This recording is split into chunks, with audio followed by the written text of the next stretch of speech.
Alloh taolo nima dedi? O'rgatdi bizga. Ey bandam, otang va onang haqida qanday duo qilasan? Biz qanday duo qilamiz? Otamni rahmat qil, onamni rahmat qil, joylari jannatda bo'lsin. Allohu akbar. Shundaymi?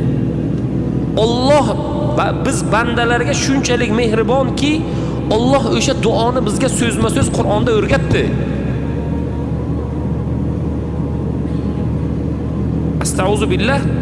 Robbirhamhuma kama robbayani saghira.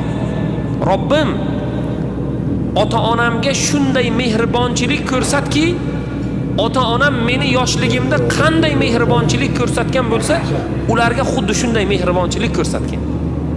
Duoni qarayapsizmi? Chaqaloq odamga ota-onasi kim? Hamma narsa. Muhofaza qiladi, bag'rida katta qiladi, yediradi, ichiradi, kiyintiradi, mehr ko'rsatadi. Chaqaloqqa 7 oylik chaqaloq